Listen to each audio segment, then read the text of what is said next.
Graças a Deus. Bom dia de paz a todos. A graça e a paz do Senhor Jesus seja na vida dos que me ouvem.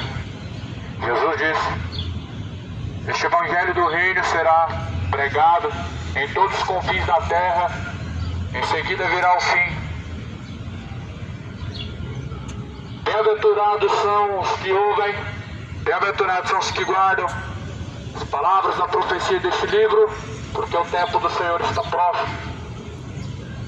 Bem-aventurado significa mais do que feliz. Mais do que felizes são os que ouvem, os que praticam as palavras da profecia deste livro. Felizes não são aqueles que têm grande abundância em dinheiro, em conquistas, prosperidade, mas felizes são aqueles que ouvem e praticam a palavra do Pai.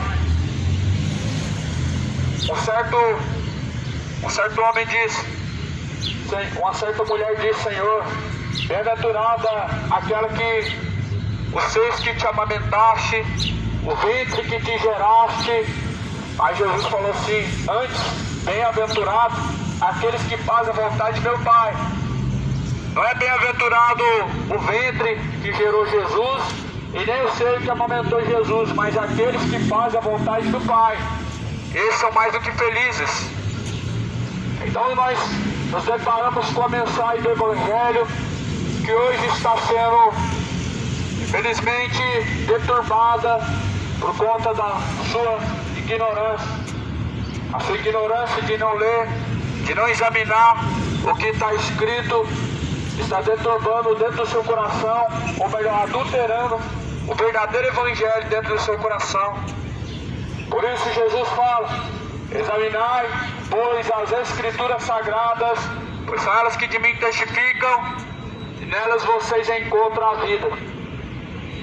As Escrituras testificam de Jesus, e as Escrituras nos mostram o caminho da vida. A Bíblia nos aponta o caminho da vida e ela testifica acerca do verdadeiro Cristo. Por isso, mais do que felizes são os que ouvem e praticam. A Bíblia fala assim, 2 Coríntios capítulo 5: porque sabemos que se a nossa casa terrestre deste tabernáculo se desfizer, temos de Deus um edifício, uma casa, não feita por mãos, mas eterna nos céus. E por isso também nós gememos desejando ser revestidos da nossa habitação, que é do céu. A Bíblia fala que se essa casa terrestre, esse tabernáculo terrestre, se desfizer, nós temos que ter com Deus uma casa preparada. Que tabernáculo terrestre é esse? Não é o templo de tijolo, mas é o corpo. Esse tabernáculo do corpo, ele vai se desfazer. A Bíblia fala que do pó da terra tu vieste, do pó da terra tornará novamente. Por isso, se este tabernáculo se desfizer, aonde você vai passar a tua eternidade? Com quem você vai passar a tua eternidade? Isso é algo muito importante, porque após a morte segue o juízo. A Bíblia fala em Hebreus, no capítulo 9 de Hebreus, que o homem está ordenado morrer uma única vez, e vir então após a morte o juízo. Ninguém vai reencarnar numa outra vida, ninguém vai ao purgatório expurgar seus pecados, mas após a morte ele estará diante do juiz, chamado o Deus poderoso, que te dará o céu, o inferno, salvação ou condenação. Porque isso a Bíblia ensina, que o homem ele tem duas escolhas, e Jesus fala: escolha pelo caminho estreito, porque estreito e apertado é o caminho a qual conduz a salvação, mais largo, espaçoso é o caminho a qual conduz a perdição. Muitos são os que entram por esse caminho. São dois caminhos, como pode haver uma terceira opção? Jesus tira o pecado do mundo, o diabo veio para poder enganar. A Bíblia fala que o ladrão vem encher, matar, roubar e destruir. Então, se Jesus te leva ao caminho do céu, o teu pecado não vai te levar a purgatório e nem reencarnação. O teu pecado vai te levar para o inferno. Por isso Jesus anuncia a todos, em todos os lugares, que se arrependam. Atos capítulo 7 diz: Deus não leva em conta os tempos da ignorância, mas anuncia a todos em todos os lugares que venham se arrepender, que se arrependam de seus pecados. O tempo da ignorância ele precisa ser colocado abaixo, ele precisa ser abandonado.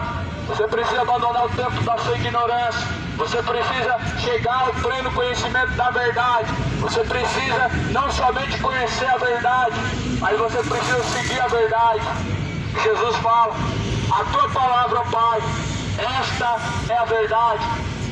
João 17, versículo 17: a tua palavra, Pai, esta é a verdade.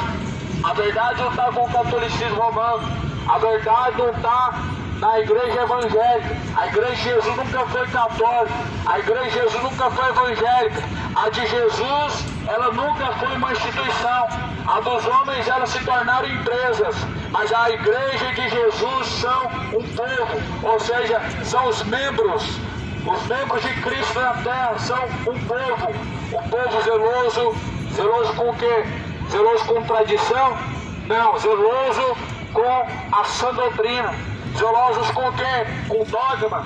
Não. Zelosos com a sã doutrina. O verdadeiro ensinamento de Deus é a sua palavra. Por isso Jesus diz: ninguém vem ao Pai a não ser por mim. Não é Jesus e mais algum intercessor, não é Jesus e mais um líder que está no topo porque se dizem ser maior do que você. Só que Jesus diz: ninguém é maior do que o outro, vocês todos são irmãos. Isso porque existia uma disputa entre os discípulos e queriam saber quem era o maior. As pessoas elas sempre querem ser maior e ter o domínio sobre o seu próximo. Mas o Evangelho de Jesus não ensina você a dominar o seu próximo. O Evangelho de Jesus ensina que todos nós estamos em um pé de igualdade. O pastor não sabe mais do que a ovelha. O padre não sabe mais que a ovelha. O padre não tem o domínio sobre os membros. O pastor não tem domínio sobre os membros. Mas a Bíblia nos mostra que há um pé de igualdade entre os verdadeiros cristãos. Porque assim foram chamados. A primeira vez, lá em Atos dos Apóstolos, primeira vez os discípulos foram reconhecidos como cristãos. Eles não reconheceram os discípulos por nome de religião, porque os discípulos não eram seguidores de religião. E por isso quando dizem para você que a primeira igreja e a única igreja que Jesus fundou é católica, eles estão mentindo para você. Os discípulos foram reconhecidos pela primeira vez lá em Atos dos Apóstolos como cristãos. Eles foram chamados de cristão. Por que cristão? Porque são seguidores de Cristo. Católico, seguidor do catolicismo. Marianismo, não cristianismo. Espiritismo, seguidores de espíritos, de mortos. Veneradores de mortos, não cristãos. Porque o verdadeiro cristão ele é guiado pelo Espírito de Deus. E Jesus falou: deixa que os mortos sepultem os mortos. Então Jesus, ele tem uma casa terrestre, a qual ele quer habitar. A casa de Deus não é construída pelas mãos dos homens. A casa de Deus não se trata de um templo quadrado, não se trata de uma construção arquitetônica feita pelas mãos dos homens. Deus não habita lá, lá não é a casa de Deus. Deus não habita em templos feitos por mãos humanas.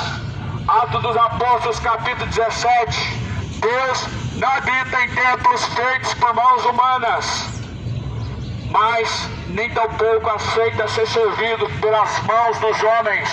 Que casa me construireis, sendo que eu criei todas as coisas. Os céus dos céus é o templo do descanso de Deus. A Bíblia fala que os céus é a morada de Deus, a terra é o descanso, o estrado dos pés de Deus. O próprio Salomão, ele reconhece que o templo que ele construiu era grande, mas Deus não podia habitar lá, porque os céus dos céus não podiam conter a glória de Deus, a terra não podia conter a presença de Deus. Deus é maior do que qualquer templo, Deus é maior do que qualquer criação que ele fez. Por isso Deus não habitaria em templos de parede, mas a Bíblia fala que o teu corpo é templo, morada de Deus. E nós vemos hoje o qual está sendo vergonhoso o evangelho de hoje, evangelho que estão pregando para nós. Vem para cá receber essa vitória, vamos para a casa de Deus hoje, nos alegramos porque hoje vamos para a casa de Deus. Então quer dizer que você está preparado para descer a sepultura e se encontrar com Deus no céu? Porque se você está falando que hoje você vai para a casa de Deus, então significa que você já está preparado para partir para o céu de glória, porque esta é a casa de Deus. Agora, na terra, a única morada a qual Deus ele quer habitar é o corpo. O corpo é o templo e morada de Deus na terra. 1 Coríntios 6, versículo 16, versículo 17. Já sabeis que este corpo não pertence a vós mesmos, mas é templo e morada do Deus vivente, que não é proveniente de vós. Não sabeis que se vós destruirdes o templo de Deus, que sois vós, também sereis destruídos por Deus. Então não destrui o templo de Deus. O templo de Deus E o templo da glória de Deus é o corpo. O pecado é a destruição do templo de Deus. As orgias é a destruição do templo, da morada de Deus. As bebedeiras são destruição da morada de Deus, que é o teu corpo. A imoralidade sexual, a homossexualidade é destruição do templo de Deus, a qual é o seu corpo. Todo pecado, ele destrói o templo de Deus, que é o seu corpo. Porque sendo destruído, Deus está sendo desonrado e o seu corpo está sendo para honrar a espíritos malignos, demônios. Por isso Jesus falou: ou vocês adoram a Deus, ou vocês adoram a Mamon. Não tem como servir dois senhores, porque se você tentar agradar um, você vai desagradar o outro. E muitos estão seguindo dois senhores, tentando pelo menos, só que na verdade adorando a Deus não estão, agradando a Deus não estão, estão agradando a si mesmo, buscando o seu troféu. Qual que é o seu troféu? Uma vida boa na terra e se esquecendo de uma casa eterna junto de Deus. E por isso em Coríntios fala: porque nós sabemos que se a nossa casa terrestre, que é este tabernáculo que temos junto de Deus, se desfizer, devemos ter diante de Deus uma casa, não feita pelas mãos do homem, mas eterna nos céus. Um dia esse corpo vai descer ao pó da terra. Esse tabernáculo terrestre, ele vai se desfazer. Esse tabernáculo terrestre, para ele se desfazer, só basta, meu irmão, Deus cortar o fôlego de vida. Para este tabernáculo terrestre se desfazer e você descer ao pó, você voltar ao pó da terra qual você foi feito, só basta Deus, ele cortar o teu fôlego de vida. E é o próprio Deus que é o autor da vida, ele que dá a vida, ele mesmo quem tira a vida, e demônio nenhum tem esse poder se não for dado por Deus a autoridade e a ordem. Por isso, esteja preparado para se encontrar com o Senhor teu Deus. Há uma grande realidade que as pessoas vão se deparar quando descer ao pó, quando a sua alma se descolar do corpo. A realidade assustadora é que muitos vão tapar os olhos para não ver e vão desejar não ver, que é quando a sua alma ela desce ao inferno.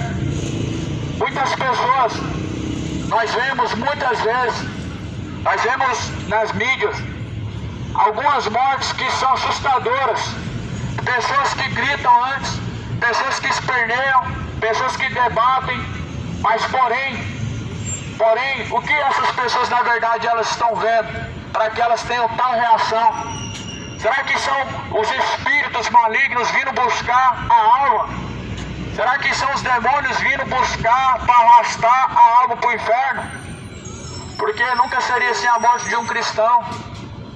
O homem que tem a paz com Deus, o homem que tem a vida em Deus, é uma vida reta, é uma vida em paz. A Bíblia fala que se essa casa terrestre se desfizer, meu irmão, você tem que ter a casa preparada com Deus, porque se não tiver, você vai ter um lugar onde você vai ser recolhido, chamado Lago de Fogo e Enxofre, isso no último dia, isso na última hora, depois do juízo final. O inferno e os mortos que nele há serão lançados no lago que arde com fogo e enxofre. Esta é a segunda morte. Lá em Apocalipse capítulo 20, Jesus diz: e a morte e o inferno foram lançados junto com seus mortos no lago que arde com fogo e enxofre. Esta é a segunda morte.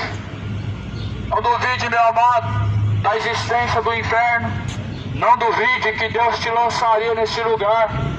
Deus não é um covarde que se arrepende daquilo que Ele mesmo prometeu. daquilo que Ele mesmo determinou.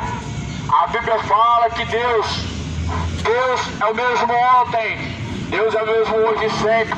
A Bíblia fala que Deus não é homem para mentir, nem é filho do homem para se arrepender. O que está escrito vai acontecer. O amor de Deus manifesta todos os dias de nossa vida. Sabe para quê?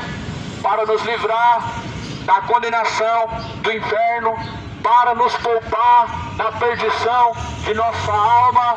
Mas após a morte segue a juízo, após a morte não há misericórdia, após a morte não há amor, mas a Bíblia fala que resta uma certa expectação de ardor de fogo, conforme está escrito em Tessalonicenses.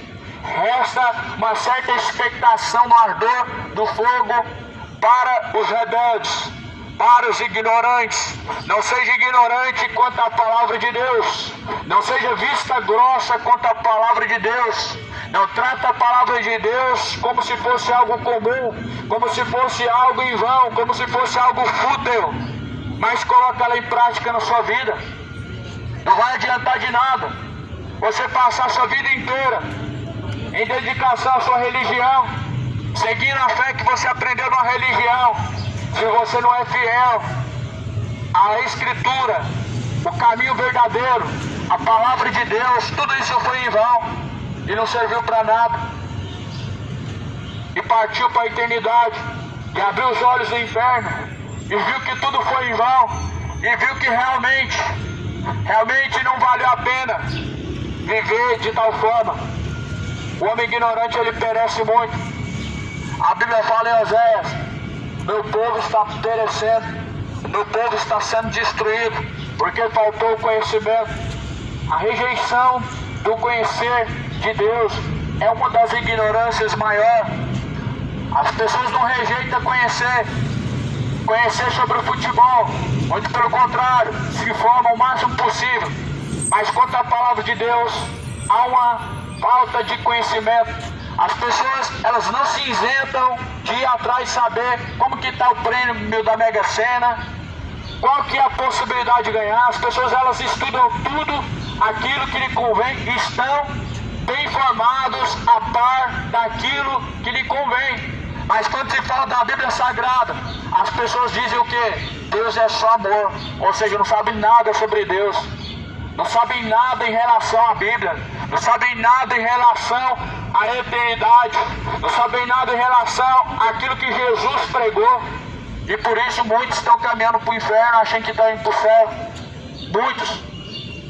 Muitos estão sem a segurança da onde passarão a sua eternidade. O que elas sabem é que tem uma religião e que aprenderam essa religião. Isso em seu coração te faz entender que você está salvo. Só que Jesus falou: aquele que perseverar até o fim vai ser salvo. Mas há uma perseverança e não é em tradição e nem em religião. Há uma perseverança e é na obediência e fidelidade. Aqui está a palavra a qual nós devemos ser fiel.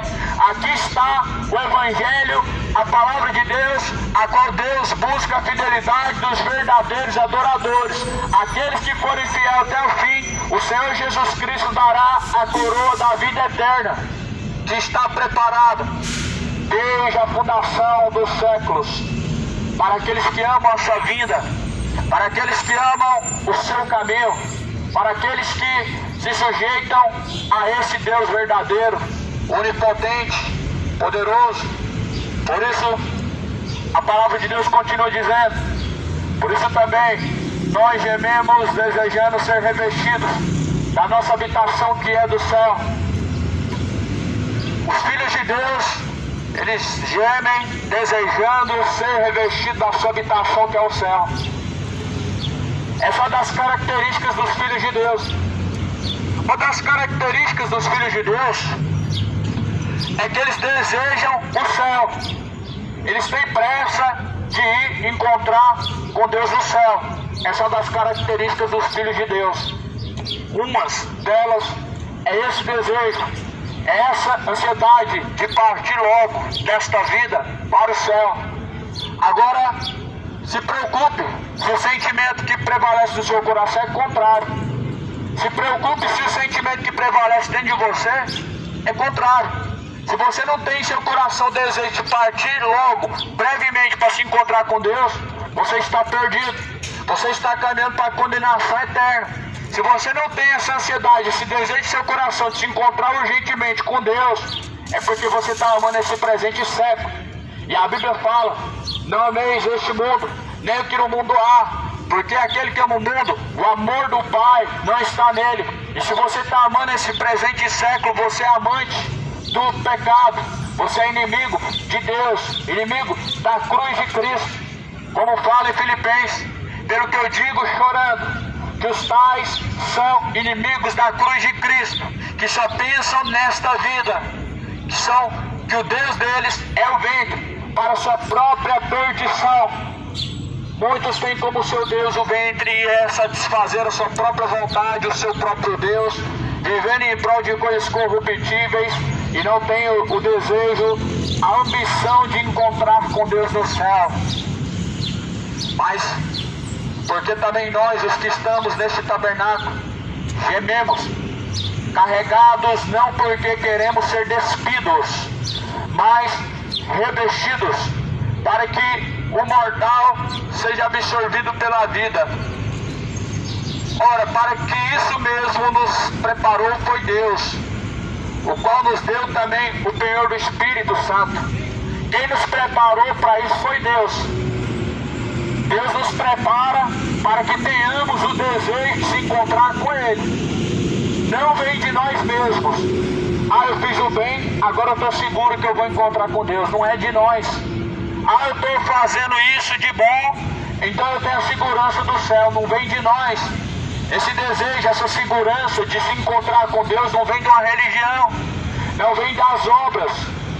Mas a Bíblia fala que Ele mesmo, o próprio Deus, nos revestiu para que nós venhamos a querer sermos carregados, para que venhamos querer ser revestidos da salvação, da vida eterna. É um desejo que vem de Deus. A salvação não vem do desejo do coração do homem.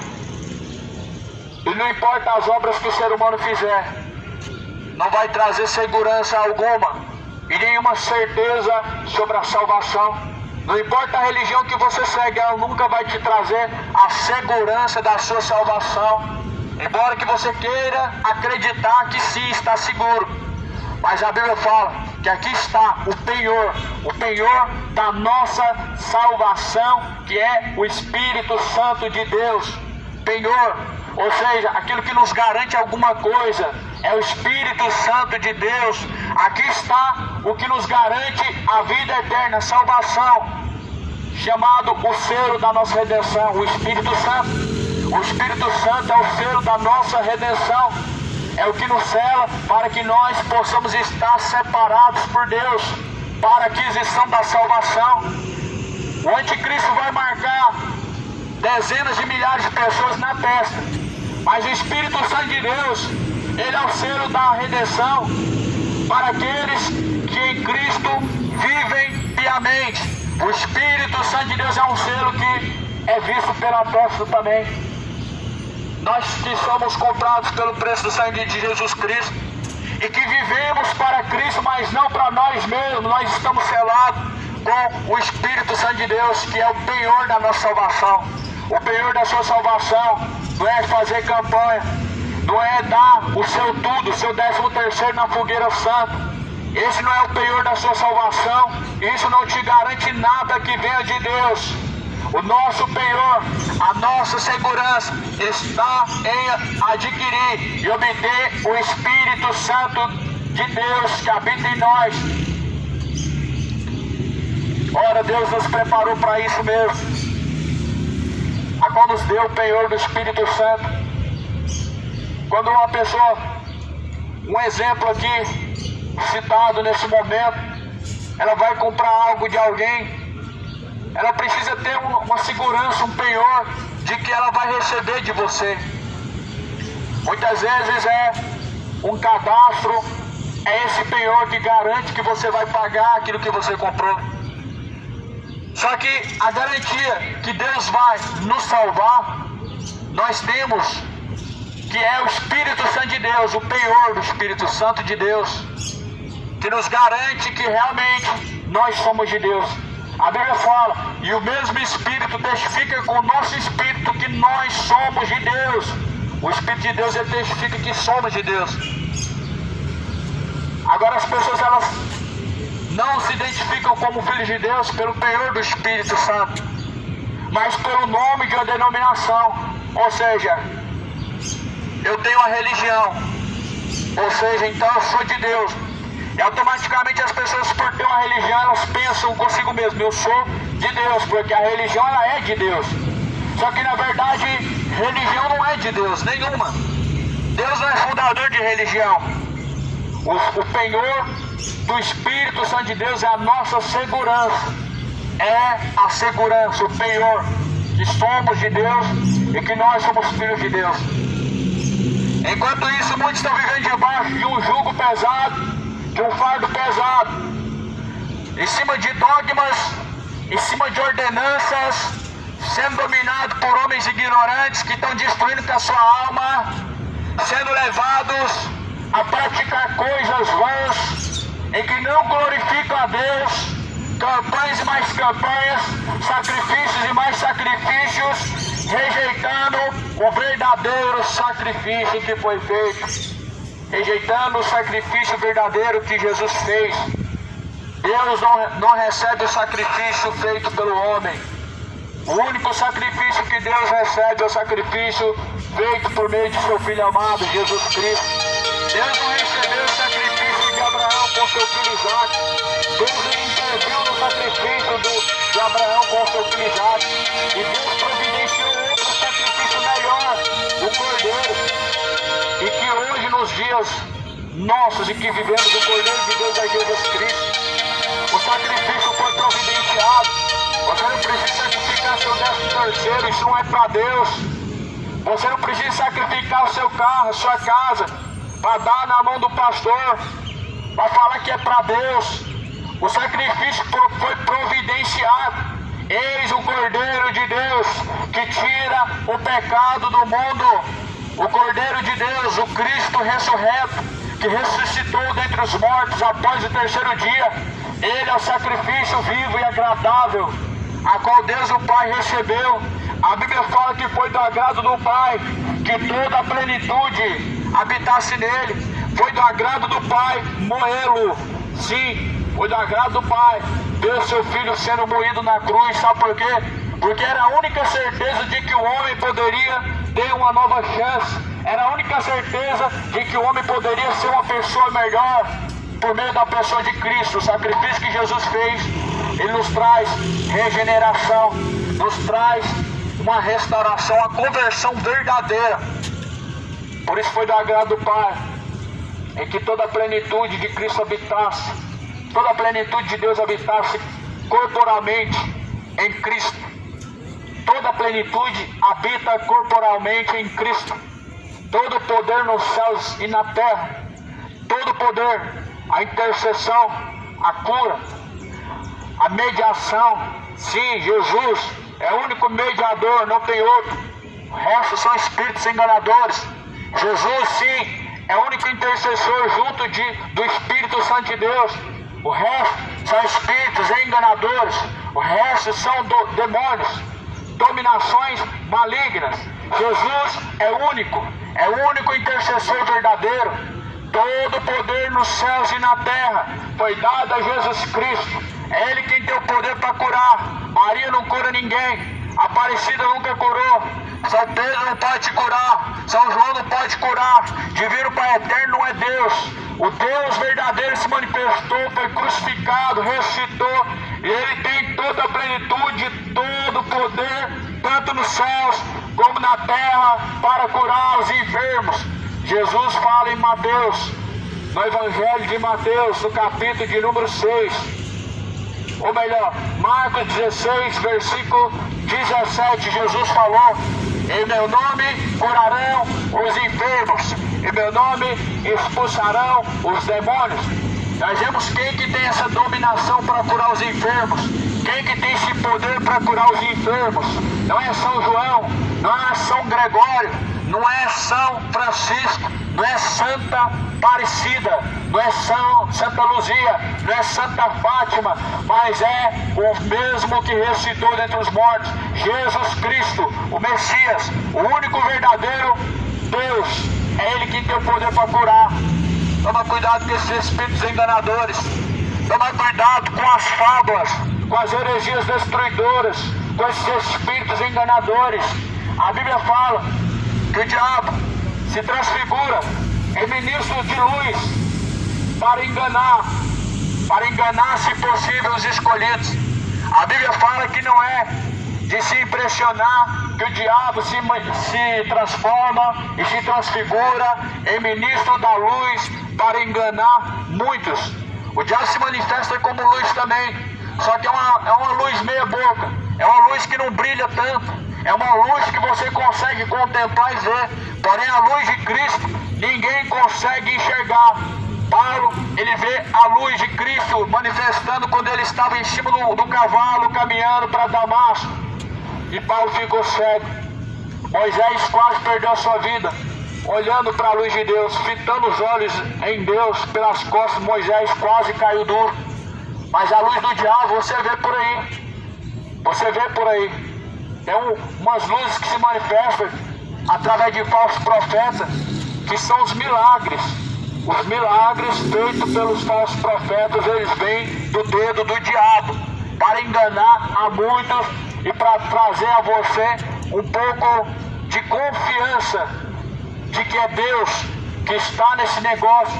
Só que Jesus fala em Mateus 24, versículo 10, que os falsos profetas fariam sinais de prodígio, de mentira, que se possível enganaria até muitos. Então toma muito cuidado. Eles estão usando os milagres, os falsos profetas estão usando os milagres para atrair as pessoas para a perdição, para o engano, para extorquir você, para trazer você ao engano, para arrancar de você dinheiro e fazer você um escravo, porque querem ter você, a dominação sobre você. Eles querem que você seja dominado pelo medo, querem que você seja dominado por essa escravidão chamada medo.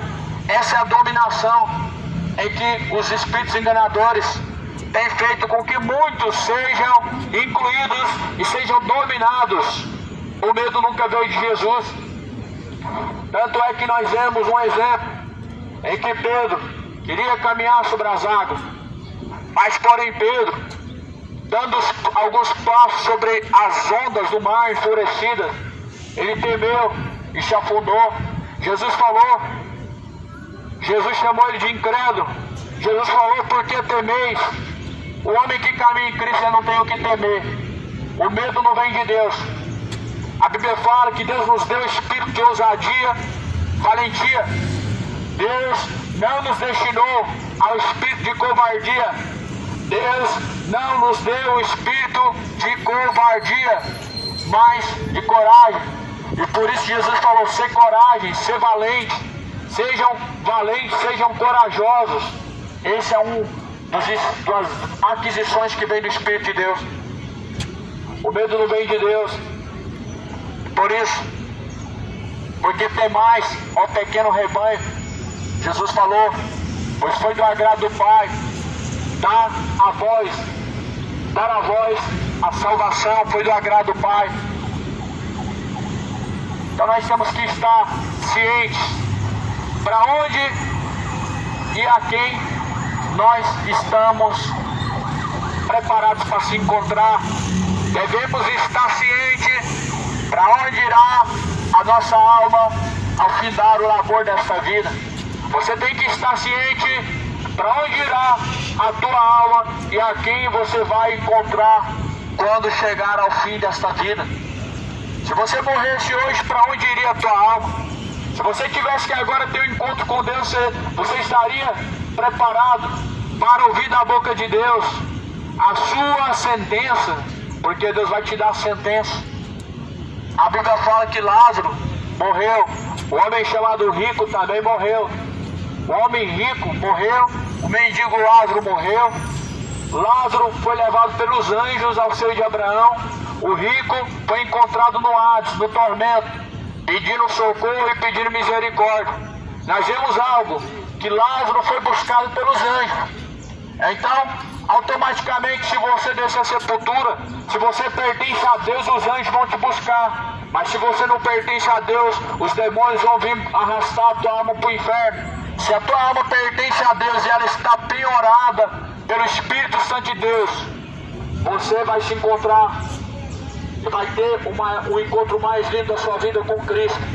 Mas se você não estiver preparado, demônios, potestades malignas vão arrastar a tua alma. Por isso agora você pode compreender o porquê muitas pessoas, sua morte é tão terrível. Elas gritam, elas debatem, elas esperneam, porque realmente estão tendo uma das piores experiências da sua vida. Demônios, estão enxergando demônios, estão vendo o portal aberto do inferno, estão realmente sendo atormentados antes de chegar ao seu destino final. Toma cuidado, pois a oportunidade é uma só. A Bíblia diz que após a morte segue a juízo. Não entregue a dominação da sua vida, da sua alma, para o homem te guiar. Entrega a dominação da sua vida, os seus caminhos, para o Espírito Santo de Deus te guiar. Não entrega a sua dominação a um falso profeta te dominar e fazer de você escravo, membros do engano, membros do corpo de prostituição, mas que você se faça servo de Cristo, dominado, levado pelo Espírito Santo de Deus. O Espírito Santo de Deus vos ensinará, disse Jesus em João, Ele vos guiará, Ele vos fará lembrar de todas as coisas. O Espírito Santo de Deus é quem nos ensina, porque Ele é o verdadeiro professor, não necessitando de aprender uns com os outros, porque a Bíblia fala, ninguém mais te ensinará, não vão precisar uns ensinar aos outros. Por quê? Porque o Espírito Santo de Deus te ensinará todas as coisas. Eu estou aqui agora pregando, estou dando um ensinamento, embora que o Espírito Santo de Deus ensina, o Espírito Santo de Deus ensina particularmente a cada um, e até mesmo através de outras pessoas. Só que muitos estão escolhendo aprender da sua própria sabedoria, através de um conhecimento superficial, humano. Estudos e mais estudos não podem te levar a compreender a Deus. Estudos e mais estudos não podem fazer você se tornar conhecedor de Deus. Mas o Espírito Santo de Deus, Ele te revela na palavra o verdadeiro Deus. O verdadeiro conhecer de Deus é pelas Escrituras. A fé vem por ouvir, o ouvir pela palavra de Deus. A palavra de Deus produz verdadeira fé. E é o que precisamos. É unicamente a verdadeira fé que precisamos. É unicamente isso que precisamos para conhecermos a Deus, a palavra de Deus e o Espírito Santo.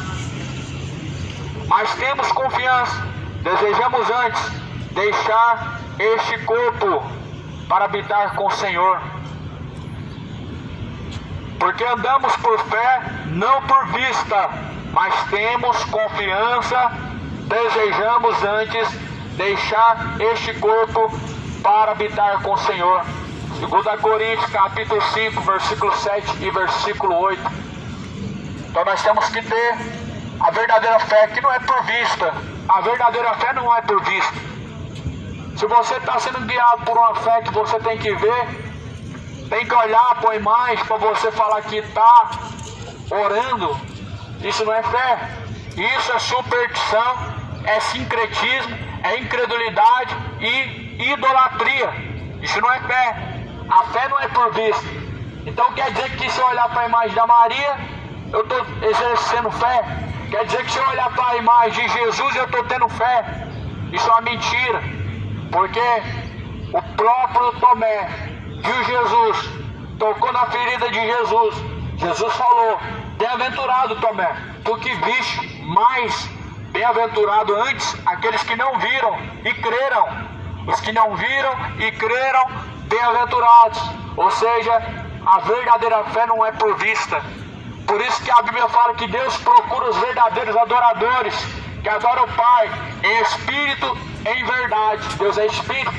Então, se nós o adoramos é em espírito, não é por vista, não é por alguma artimanha, alguma obra, alguma coisa que você faz, mas a fé vem por ouvir e ouvir pela palavra de Deus.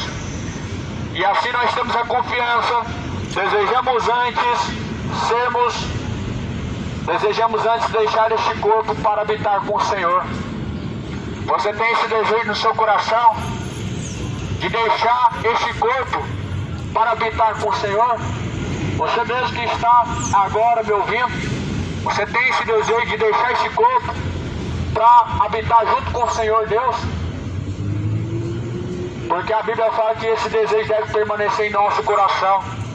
Porque todos devemos, porque pelo que muito desejamos também ser agradáveis diante de Deus, quer presentes, quer ausentes, porque todos devemos comparecer ante o tribunal de Cristo, para que cada um receba segundo o que tiver feito por meio do corpo, ou bem ou mal.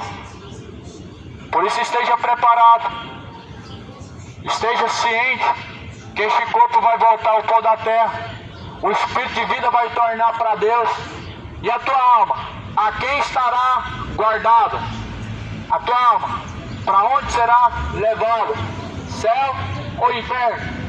Junto de Deus Pai ou junto dos demônios? Salvação ou condenação? Porque a Bíblia fala que todos nós teremos que comparecer diante o juízo de Deus, para prestarmos contas e darmos contas de nossas obras diante de Deus. Você está preparado para dar conta das suas obras diante de Deus? Você tem se preparado para poder prestar conta com Deus?